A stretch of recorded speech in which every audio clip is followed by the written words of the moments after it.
हो गया, यहाँ तक समझ में आ गया?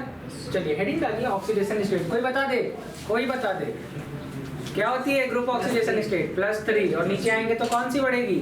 +1। क्या रीजन था? इनर्ट पेयर इफेक्ट पढ़ाया था, देखो लिखा भी है, तो लिखा हुआ है ऐसे लिखो, हेडिंग डालो ऑक्सीडेशन स्टेट। बस जितनी बात बोलूंगा मैं उतना लिखना। देखो due to inert pair effect, तो ऐसे लिखो टॉप टू बॉटम, वही बोरॉन, एल्यूमिनियम, गैलियम, इंडियम और थैलियम। भैया बताओ टॉप टू बॉटम आएंगे +3 ऑक्सीडेशन स्टेट, क्या होगा? घटेगा और क्या बढ़ेगा? +1 ऑक्सीडेशन स्टेट की बढ़ेगी। यहाँ लिख सकते हो +3 +3 +3 +3 और इसका क्या लिखोगे? +1। आखिरी वाले एलिमेंट पर ही कौन सा इफेक्ट लगता है? Inert pair effect. अच्छा ऐसा क्यों लगता है? Over screening of D and F electron. क्योंकि समझो, क्योंकि डी एंड एफ सब सेल में इलेक्ट्रॉन नहीं प्रेजेंट होते, जिसकी वजह से जो बाहरी इलेक्ट्रॉन है उसके ऊपर न्यूक्लियस की पकड़ बढ़ जाती है। तो इलेक्ट्रॉन निकलने देगा कि नहीं निकलने देगा? नहीं निकलने देगा। ये वो बात हो गई कि आप ही के मोहल्ले के 4 दुकानों में चारों कोनों पे आप ही के घर वालों की दुकानें हो, तो आप बदमाशी कर पाओगे कि नहीं कर पाओगे? नहीं कर पाओगे। कहीं बड़े पापा देख लेंगे, कहीं चाचा देख लेंगे, जब देख लेंगे तो पहले तो मारे जाओगे। फिर अच्छा पेरेंट्स पता है कैसे मार खिलवाते हैं? आप लोगों को नहीं पता होगा, जैसे पहले जहाँ पे कांड हुआ वहाँ तो मार दिए ही, घर आए तो घर पे सबको बता डाले कि इनका मन बढ़ गया है, ऐसी हरकतें कर रहे हैं, समाज में नाक कटवा देंगे। अब उस घर में जिसका टेम्पर सबसे हाई होगा वो उठेगा, जड़ देगा। वहाँ मारे, यहाँ मरवाए, हाँ, और फिर ये लोग सोच के मारते हैं। जब याद आता है तब मारते हैं।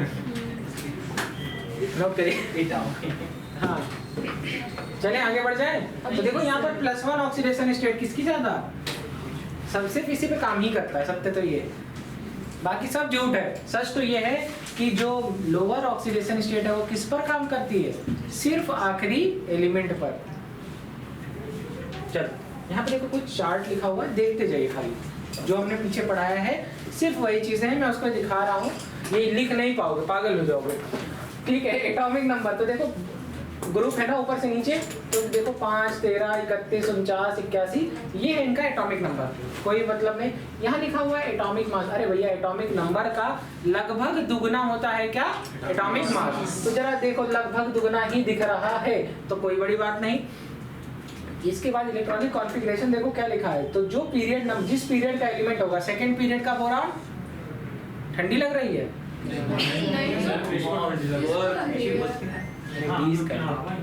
ठीक है, तो सेकेंड पीरियड, थर्ड पीरियड, देखो fourth period, fifth period, sixth period, sixth period. अब देखो क्यों मैं बोल रहा था, देखो 4s2 4p1 और 4d में क्या होगा? इसी तरीके से 3p के बाद 3d में क्या होगा? 0। जरा यहाँ देखो 5d में क्या होगा? 0। और जरा यहाँ पे देखो 6d में क्या होगा? 0। यही तो बात बोली गई थी कि जैसे जैसे हम ऊपर से नीचे जाएंगे क्या बढ़ रहा है? इलेक्ट्रोनेगेटिविटी घटेगी, हर चीज बताई थी कि, और ये बताया था इनर्ट पेयर इफेक्ट बढ़ रहा है। क्यों? क्योंकि जो वैकेंट जो d और f ऑर्बिटल है वो क्या है? खाली है। क्या है? और जिसकी वजह से क्या होगा? बाहर की इलेक्ट्रॉन की पकड़, न्यूक्लियस की पकड़ बाहर के इलेक्ट्रॉन पर बढ़ जाएगी, जिसकी वजह से इलेक्ट्रॉनिक वो जो ऑक्सीडेशन स्टेट है वो घट जाएगी। +3 की जगह क्या हो जाएगी? +1। जरा देखो एटॉमिक रेडियस हम लोगों ने ये पढ़ा है कि नहीं? जैसे जैसे शेल नंबर बढ़ेगा वैसे वैसे एटॉमिक रेडियस बढ़ेगा कि नहीं बढ़ेगा? और ये एक्सेप्शन पढ़ाया था कि नहीं? हाँ बोला था कि नहीं? अब बात आती है आयनिक रेडियस। आयनिक रेडियस का ऑर्डर देखो क्या है। तो जैसे जैसे इधर से इधर जाएंगे आयनिक रेडियस बढ़ रहा है। क्या बढ़ रहा है? आयन। अरे ये तो सत्य है, ये तो परम सत्य है कि अगर तुम ऊपर से नीचे जाओगे तो जो एटम है उसका साइज बढ़ेगा कि नहीं? तो उसके आयन का साइज बढ़ेगा कि नहीं? बिल्कुल बढ़ेगा। जब एटम का साइज बढ़ेगा तो आयन का भी साइज बढ़ेगा, मतलब कैटायन का साइज बढ़ेगा। किसका बढ़ेगा? कैटायन मतलब धनायन। कैटायन मतलब धनायन। ठीक है। अब देखो आयनाइजेशन एंथैल्पी, ये तो तुम लोगों को पता है कि अगर सेल का साइज, नंबर ऑफ सेल बढ़ेगा, ठीक है, जैसे क्या नाम बेटा आपका? अयान मुझे एक बात बताओ, तुम्हारे घर में रिश्तेदार आ जाए तो उस दिन तुम मार खाओगे कि नहीं खाओगे? नहीं खाओगे। उस दिन तुम थोड़ा ज्यादा शैतानी कर सकते हो। तो कहने का क्या मतलब है कि इसी तरीके से किसी भी एटम में अगर नंबर ऑफ शेल बढ़ेगा तो क्या होगा? शील्डिंग इफेक्ट बढ़ेगा। क्या? अरे मेहमान के सामने तुम थोड़ा सा तो चेक कर ही सकते हो ना, तो क्या बढ़ रहा है? वो बचा लेंगे। तो शील्डिंग इफेक्ट बढ़ेगा, स्क्रीनिंग इफेक्ट बढ़ेगा, तो क्या घटेगा? तो कहेंगे सर घटेगा आयोनाइजेशन एंथैल्पी। क्या घटेगा?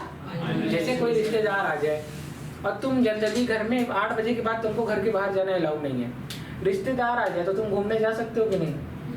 अरे चिंटू के लिए जा रहे हैं, ठीक है, मम्मी मना नहीं कर पा रही हैं, क्या हो गया? चिंटू उनके इन्फ्लुएंस में निकल गए, तो आयोनाइजेशन एंथैल्पी क्या हो रही है? घटेगी। खाली इतना बोला कि अच्छा चलोगे क्या बाहर? हाँ चलेंगे, बिल्कुल चलेंगे। तो ठीक है, तो समझ में आ रहा है? तो एक बात समझो, जैसे जैसे चाहे पहली आयोनाइजेशन एंथैल्पी हो, चाहे दूसरी हो और चाहे तीसरी हो, जैसे जैसे इलेक्ट्रॉन निकालने की कोशिश करोगे एनर्जी तुमको और ज्यादा देनी पड़ेगी। ठीक है, ये सब बात सिर्फ आपको आनी चाहिए। जरा देखो कितना ज्यादा एनर्जी का डिफरेंस है। देखो पहला इलेक्ट्रॉन निकालने के लिए सिर्फ 589, दूसरा निकालोगे 1971, तीसरा निकालोगे 2877 किलो जूल पर मोल। ठीक है, किलो जूल पर मोल, कितनी ज्यादा एनर्जी। अरे ये तो सत्य है ना, ये बहुत सत्य बात है भैया कि जितने अंदर से तुम इलेक्ट्रॉन निकालने की कोशिश करोगे उतना ज्यादा क्या होगा? एनर्जी देना पड़ेगा। अब यहाँ पर एक कुछ रिएक्शंस है, ये बहुत इंपॉर्टेंट है, नोट करिए। यहाँ पर एक बात लिखी हुई है कि केमिकल प्रॉपर्टी, हेडिंग डालिए केमिकल प्रॉपर्टी, और सबसे पहले कुछ रिएक्शन देखिए। देखिए क्या लिखा हुआ है, एलिमेंट जब ऑक्सीजन के साथ रिएक्ट करता है तो ऑक्साइड बनाता है, लेकिन क्योंकि देखो E2O3 एक ऑक्सीजन पर कितना? -2, 3 ऑक्सीजन पर कितना?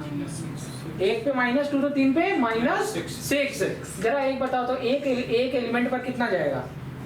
अच्छा कोई जैसे ये लिखा है E2O3, प्रिया तुम ही पढ़ा रहे हैं, ठीक है, तो देखो अगर लिखा है E2O3, इसका मतलब इसके ऊपर नेट ऑक्सीडेशन स्टेट कितनी होगी? 0। इसका मतलब जितना निगेटिव होगा उतना ही टोटल पॉजिटिव होगा।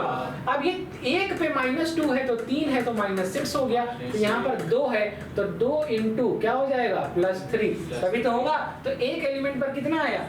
+3। लेकिन कह रहे हैं ये तो generally boron, aluminium, gallium, indium ये बनाता है। Al2O3 तो सुना होगा, हाँ, तो बाकी तो सुना ही है, Al2O3 तो बहुत सुना है। लेकिन जब थैलियम की बात आती है तो Tl2O होगा। क्या होगा? Tl2O। देखो क्यों? अरे भैया अपने ग्रुप का सबसे नीचे का एलिमेंट है और इसकी ऑक्सीडेशन स्टेट +1 ही होती है। क्या होती है? +1। तो भैया एक ऑक्सीजन का -2 तो 2 ही तो थैलियम लगाओगे। नोट कर लिए 2 रिएक्शन। अब यहाँ पर चाहो तो एक पॉइंट लिख लो, नाइट्रोजन के साथ जब ये एलिमेंट रिएक्ट करते हैं तो नाइट्राइड बनाते हैं। क्या बनाते हैं?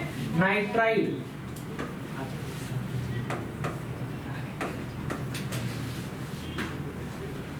कह रहे हैं पानी के साथ ये रिएक्ट नहीं करते, ठीक है, एल्यूमिनियम। और यही रीजन है तुम्हारे घर के टॉयलेट का डोर किसका बना होता है? एल्यूमिनियम का। पहले लकड़ी का होता था, सड़ जाता था, होता है ना। आजकल जो तुम्हारे घर के वॉशरूम का होता है इसका बना होता है। हाँ, क्यों बना होता है? पानी सब रिएक्ट ही नहीं कर रहा बहुत, और अगर रिएक्ट करता भी है तो ऊपर एक बहुत ही थिन लेयर बनाता है जो उसकी स्ट्रेंथ को, मतलब समझो, ये समझो कि एल्यूमिनियम का ऑक्साइड ऊपर की लेयर पे बन गया तो अंदर के एलिमेंट को बचा रहा है। बन भी गया तो बचा रहा है कि अब ऑक्सीजन अंदर वाले एलिमेंट से रिएक्ट नहीं कर सकता। तो ये वाला पॉइंट भी बहुत इंपॉर्टेंट है। लिखा हुआ है गैलियम, इंडियम और थैलियम सब बहुत ही कम रिएक्टिव होते हैं और they got attacked by the combination of both water and oxygen. Individual reaction with water and oxygen do not take place. केवल आपके लिए यही 3, ये खाली रिएक्शन भी अगर तुमको आती है तो तुम्हारा काम हो जाएगा। चाहो तो 1-2 पॉइंट लिख लो। कह रहे हैं कि क्रिस्टलाइन बोरॉन क्या होता है? बहुत ही वीकली रिएक्टिव या अनरिएक्टिव होता है। थैलियम हमेशा ये बनाता है। Tl2O ज्यादा स्टेबल है, तो ऐसे लिख लेना Tl2O is more stable then Tl2O3। क्यों?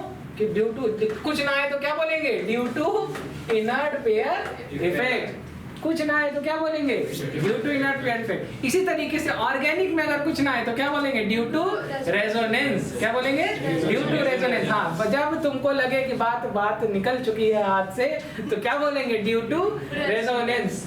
चलो due to inert effect note करो।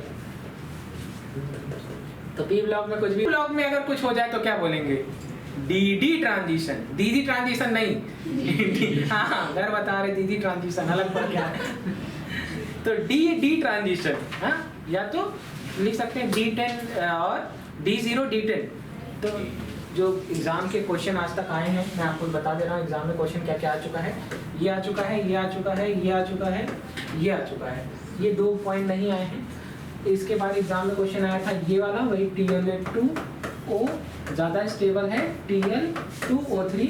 और उसके बाद एग्जाम में क्वेश्चन ये आ चुका है B2O3 का क्या नेचर होता है एसिडिक, जबकि एल्यूमिनियम गैलियम का ऑक्साइड क्या होता है एम्फोटेरिक, मतलब एसिड के साथ भी रिएक्ट करते हैं और बेस के साथ भी रिएक्ट करते हैं। और लिखा हुआ है इंडियम और थैलियम क्या होते हैं बेसिक। अरे मेटल हमेशा क्या बनाता है बेस, और नॉन मेटल हमेशा एसिड। तो भैया नॉन मेटल है, नॉन मेटल का oxide, hydroxide, sulphide, chloride, fluoride जो तुमको मुंह में आए सब क्या होगा एसिड।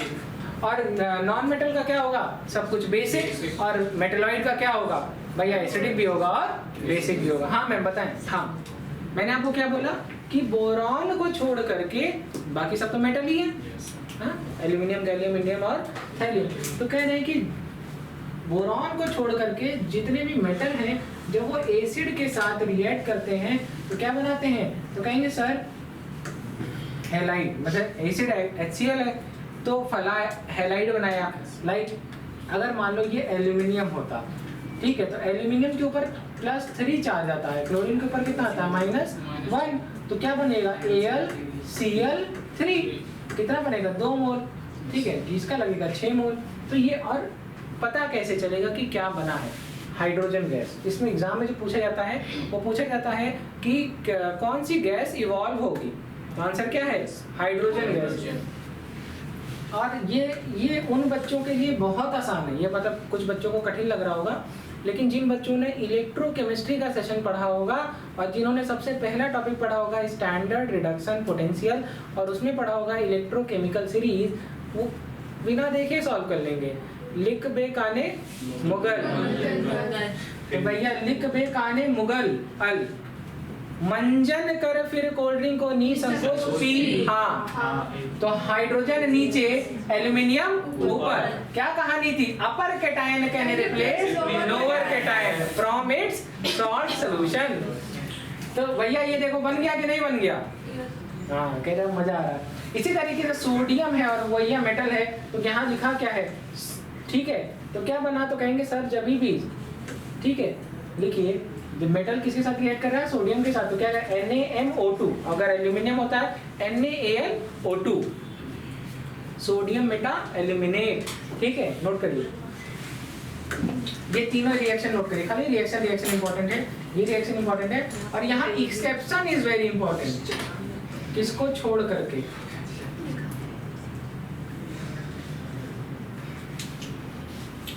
कह रहे हैं सवाल एग्जाम में आया कि बोरॉन क्यों रिएक्ट नहीं करता, तो सवाल जो जवाब है बोरॉन रिएक्ट एसिड के साथ नहीं करता, किस पर, मॉडरेट टेम्परेचर पर। किस टेम्परेचर पर, नॉर्मल टेम्परेचर पर बोरॉन रिएक्ट नहीं करता।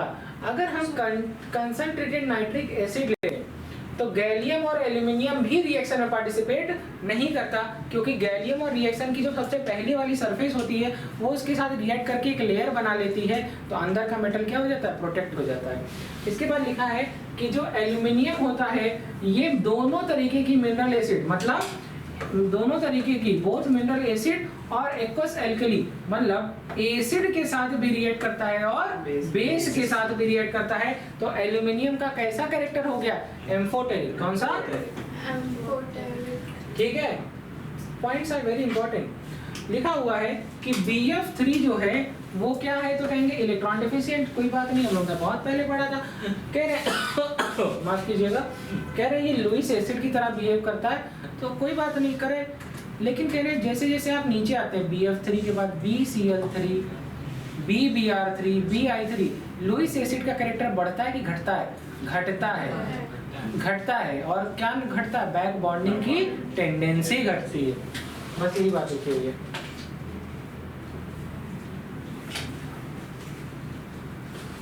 ठीक है,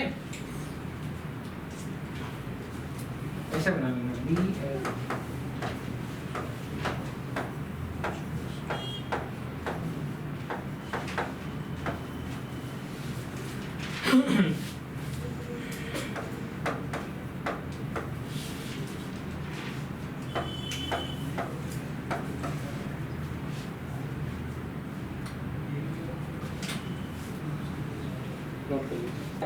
हम लोग के टाइम पर रिचार्ज वालों के पास कई सारे फोन हुआ करते थे छोटे छोटे, तो रिलायंस वाले का ऐसे पकड़ाते थे। अब हाँ, सारा कस्टमर नंबर डालता था, दुकान वाले नंबर नहीं डालते थे, जिम्मेदारी नहीं लेते थे, नंबर आपको, तो उनके पास इतना फोन हुआ करता था। आज का जमाना बदल गया। बाकी चीजें तो सिंपल है, रिएक्शंस आर वेरी इंपॉर्टेंट। तो जब उससे पूछे सर कि एक बार क्लास में से खड़ा पूछे, सर कौन सा डॉक्टर बनना चाहते हो? कह रहा दिल का डॉक्टर बनना चाहते हो। सब हंसने लगे एकदम। इनामलेस प्रॉपर्टी मतलब जो जनरली देखो, घर का जो सबसे छोटा मेंबर होता है सबसे ज्यादा क्या होता है? नटखट। हाँ देखो, अब सोचो आप अपने पापा हैं, अब अभी आप हैं और आप चाटा मार के देखिए। घर का एक छोटा बच्चा, उसको कह के मरवाते हैं, हाँ, कि मारो देखे। हाँ, छोटा बच्चा चाटा मार रहा, वो बुरा नहीं है। समझ रहे हो? हाँ, वो उसमें प्यार आ रहा है। और लड़का जो है खाली खड़े होके जवाब दे दे जो है, फिर वो बागवान वाली मूवी चलने लगती है, बच्चे घर से निकाल देते हैं। अच्छा, आप लोगों ने अपने घर नहीं देखा बागवान देखी नहीं देखी? अभी कैसी जनरेशन है भाई, बागवान देखे लेकिन घर वालों के साथ नहीं देखे। ना तुम लोगों ने हैरी पॉटर देखी, ना तुम लोगों ने आइस एज देखी, ना तुम लोगों ने जो है, तुम लोग बाल हनुमान भी नहीं देखे होगे। चलो कुछ तो देखे हो। डोरेमोन भी देखे। डोरेमोन कौन देखता है? सिंचैन बढ़िया था। हाँ, exactly. बढ़िया तो सिंचैन था। हाँ. ठीक है। अच्छा, तुम लोगों ने ये नहीं देखा बागवान? हमारे टाइम पे बागवान मतलब जैसे 2-3 मूवियाँ ऐसी थी जो पेटेंट थी। जैसे अगर आपने सुबह सूर्यवंशम देखी, बीच में उठ के चले गए तो दोपहर में आए तो वही चल रही है, फिर शाम को देखे तो आखिरी एपिसोड, मतलब आज सूर्यवंशम घूम के आती थी।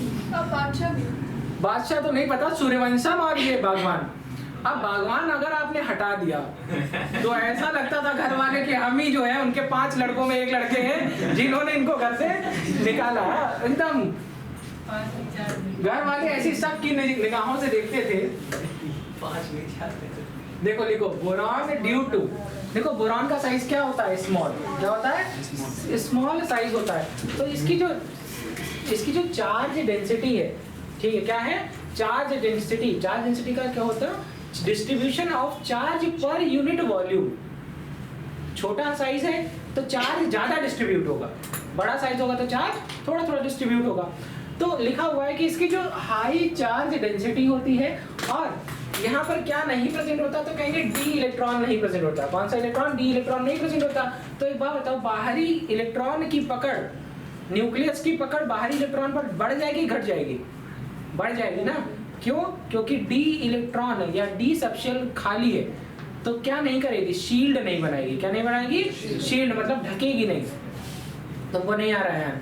देखो इधर, जैसे ये एटम है, 1 शेल 2 शेल 3 शेल, हाँ गिरा बेटा, कोई बात। ठीक है, जैसे ये इलेक्ट्रॉन है बाहरी, अगर कोई इलेक्ट्रॉन इस शेल में कोई इलेक्ट्रॉन नहीं होगा तो भैया ये जो न्यूक्लियस की पकड़ इसके ऊपर रहेगी। अगर यहाँ पे इसके सामने आ जाए तो इसकी पकड़ इसको अब इसे घूम के जाना होगा। मतलब कहने का क्या मतलब है? इसकी जो पकड़ है इस पर क्या होगी? घटने लगेगी। क्या होगी? घटने। तो इसका मन बढ़ जाएगा ना, हाँ, कहीं और अट्रैक्ट होने लगेगा। समझ रहे हो? हाँ, तो अट्रैक्ट नहीं होने देना। ठीक है, समझ रहे हो? ये बात सिर्फ क्लास तक नहीं है, ठीक है। बोरॉन का साइज छोटा होता है, हाई चार्ज डेंसिटी होती है, और क्या नहीं होता उसमें? डी इलेक्ट्रॉन नहीं होता, जिसकी वजह से इसका मेल्टिंग पॉइंट बढ़ जाता है, बॉइलिंग पॉइंट बढ़ जाता है, और ये कोवैलेंट कंपाउंड की तरह बिहेव करता है। इसमें एलोट्रोपिज्म देखने को मिलती है, और ये एक टिपिकल नॉन मेटल की तरह बिहेव करता है। क्योंकि भैया इलेक्ट्रॉन के आखिरी इलेक्ट्रॉन पर पकड़ बढ़ गई, तो वो जब तक इलेक्ट्रॉन निकलेगा नहीं तब तक क्या नहीं होगा, आयनिक बॉन्ड नहीं बनेगी, या तो इलेक्ट्रॉन दो या तो इलेक्ट्रॉन लो। चलो नोट करो। एलोट्रॉप्स क्या होते हैं? एलोट्रॉप वो होते हैं, जैसे कार्बन को देखो तो कार्बन में तुमने देखा होगा डायमंड, तुमने देखा होगा ग्रेफाइट और तुमने देखा होगा फुलरी। तो ये क्या है कि कार्बन के क्या है एलोट्रॉप, मतलब इनका मॉलिक्यूलर वेट सेम है, सब कुछ सेम है, फिजिकल प्रॉपर्टी इनकी बदल गई। ग्रेफाइट बहुत सॉफ्ट और कार्बन डायमंड बहुत हार्ड। तो क्या बदल गई, मतलब मटीरियलिस्टिकली ये बदल गए, ठीक है।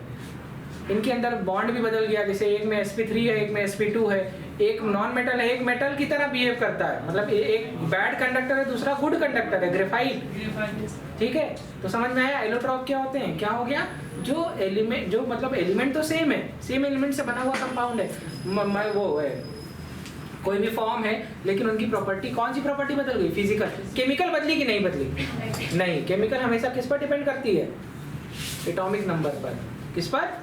तो सबका atomic number same, physical property बदल गई, नोट कर लीजिए। कंपाउंड है, इसको कहते हैं बोरैक्स। क्या कहते हैं? बोरैक्स। अब बोरैक्स का फॉर्मूला होता है Na2B4O5 OH का होल 4.8H2। या जनरली क्या हो गया भैया, तो लिखिए, नोट करिए, ये स्ट्रक्चर बनाइए, एग्जाम में पूछा है, कई बार पूछा है, ठीक है। तो लिखिए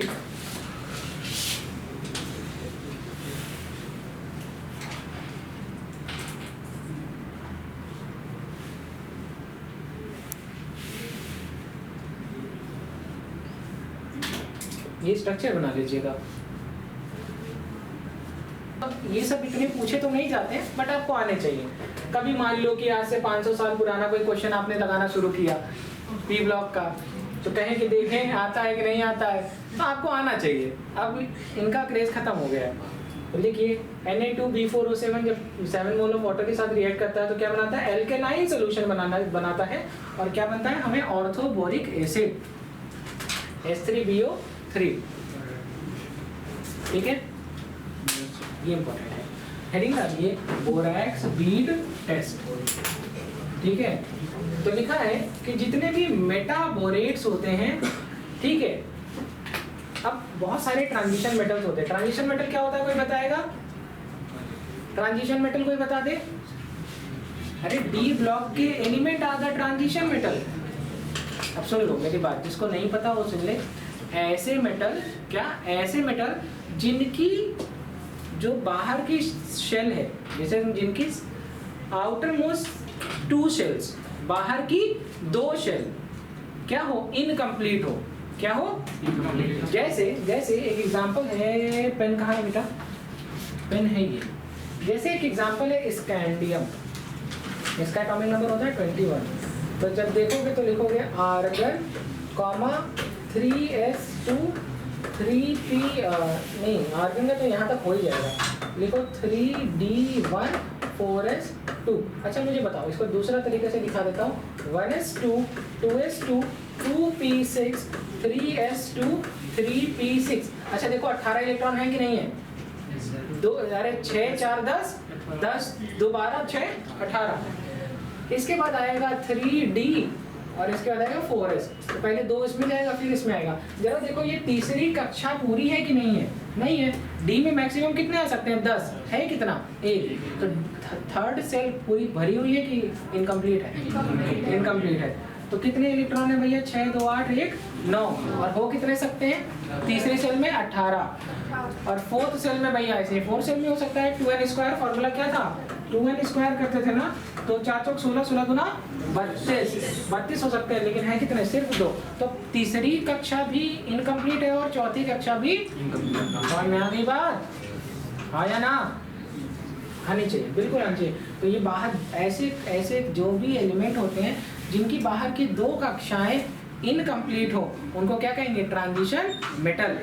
जैसे किसको नहीं कहेंगे? जिंक को, कैडमियम को, मरकरी को, डी ब्लॉक के एलिमेंट है ये सब, लेकिन ये जिंक कैडमियम एलिमेंट, जिंक का एटॉमिक नंबर होता है 30। तो ये हो जाएगा 1s2 2s2 2p6 3s2 3p6 3d10 4s 2, तो चौथी सेल इनकम्प्लीट है लेकिन तीसरी वाली क्या हो गई, कंप्लीट। तो इसका मतलब ये नॉन ट्रांजिशन मेटल है। कैसे मेटल है, नॉन ट्रांजिशन मेटल है। नोट कर लीजिए, तो लिख लीजिए ऐसे मेटाबोरेट बहुत सारे ट्रांजिशन मेटल के साथ वो क्या करते हैं, कैरेक्टरिस्टिक कलर देते हैं और इसी को कहते हैं बोरैक्स बीड टेस्ट।